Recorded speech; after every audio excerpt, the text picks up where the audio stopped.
mu gihe Sat-b yari asanzwe ari muri kampanye ariko yimamariza Dieudonné Nahimana, nibwo ikinyamakuru Jimbere Magazine cagiye kiza kiratanga ibiganiro kuri umwe canke uyundi mu bakandida ba politike, aho vyashitse kuri Domitien Ndayizeye avuga ibintu twovuga bamubaza ikibazo kidasanzwe, aho yishuye ijambo risa n'iridasanzwe kandi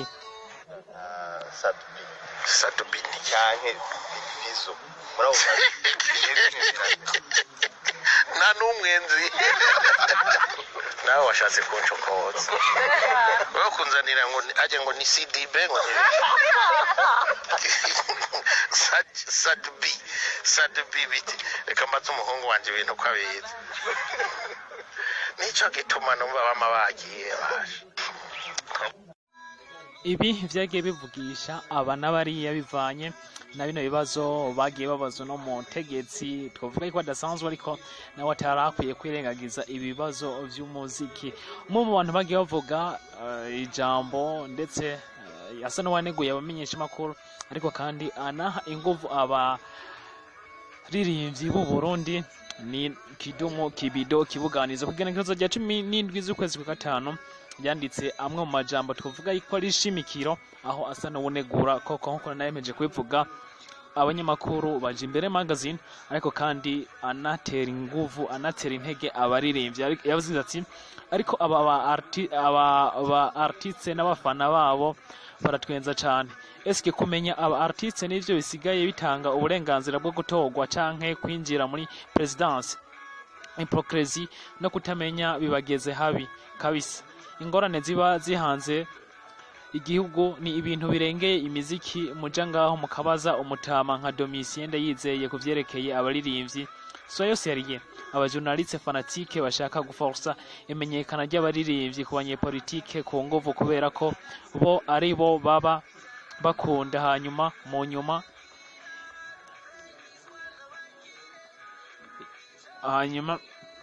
ngo ntibari mu vya politike, kandi kumve bwa bundi baba bifuza kumva ko bazwi nabo ba politiciens nyene.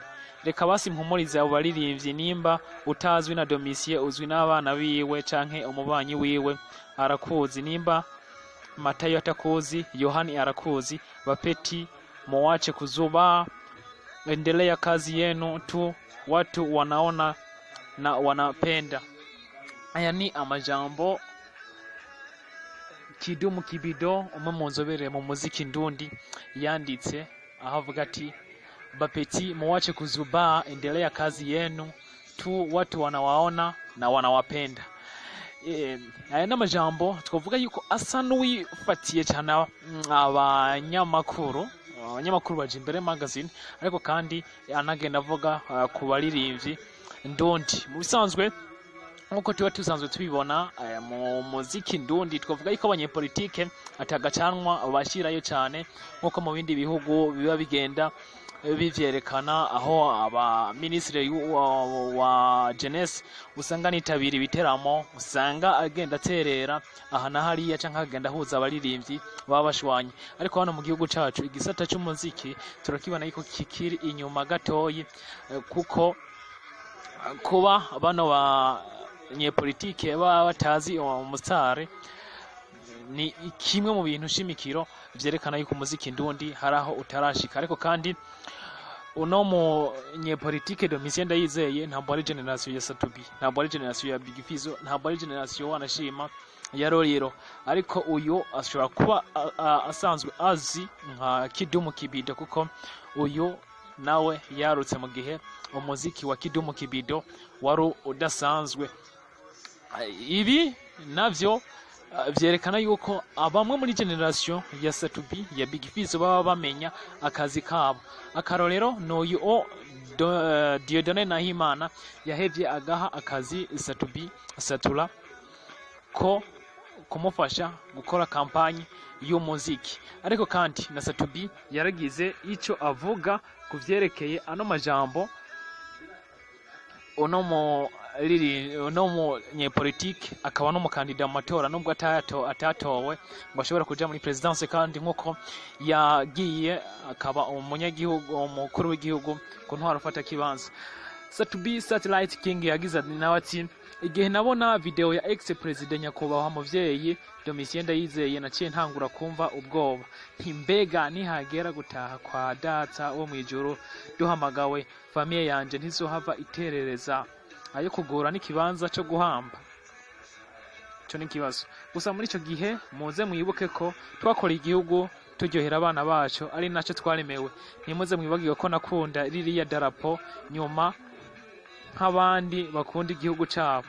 Wowe ubisomye icara hasi wiyumvire inyuma yo kubaho kwawe uzogende usigiye iriheragi isi n'abayibayemo. Iri ni jambo Sat-b asa n'uvuga kandi ijambo shimikiro kandi rikomakomeye gose na cyane mu muziki ndundi kuko n'amajambo y'inkora mutima. Ariko tubanza tugaruke gatoyi kuri interview Domitien Ndayizeye yakoreye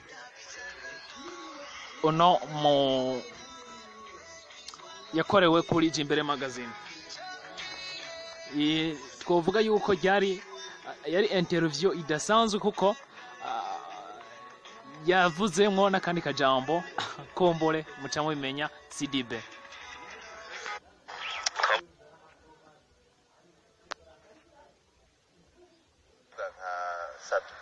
Sat-b cyane fizzo muraho nta n'umwenzi nawe washatse kuncokoza wowe kunzanira ngo aje ngo ni CDB ngo ni Sat-b biti reka maze umuhungu wanje ibintu ko abizi. Ni izina rishasha CDB twari dusanzwe tumuzi mu mazina yagiye yitwa, kandi ubona yuko Sat-b asa n'uwagemeye. Ndakwibutse yuko yatanguye umunyamakuru Jojo Paparazi amuhamagara Satura akaza kuyinduramo Satura Mabafu. Fabilove yagiye amuhamagara Magonde inyuma yo kuva mu Rwanda, hanyuma aza kubivyaza umusaruro yemera ino zina. Ariko kandi kuri ubu hasa nko handutse akandi kajambo ka CDB. Sat-b rero n'umuntu tuvuga yuko izina ryose bamuhaye agenda rivyazamo umusaruro. Ubu CDB ni ikintu naco kiri muri we kandi ariko arakivyazamo umusaruro. Ariko kandi umuntu ashobora kuca yibaza mbega umunyapolitike abakwiye gusa kuraba France 24 kuraba izindi TV aho kuraba umuziki ndundi kombore naho generation iba etari gwawe. Umuntu abakwiye kumenya kameme ibintu by'ibanze n'abatari baba bari ku murongo, kuko kumva nko munyepolitike atazi nka Sat-b atazi Big Fizzo hari ahantu tutarashika, ariko kumbore bizoza. Reka tubirindire, reka ndagusabagira subscribe kuri channel YouTube yacu Jam.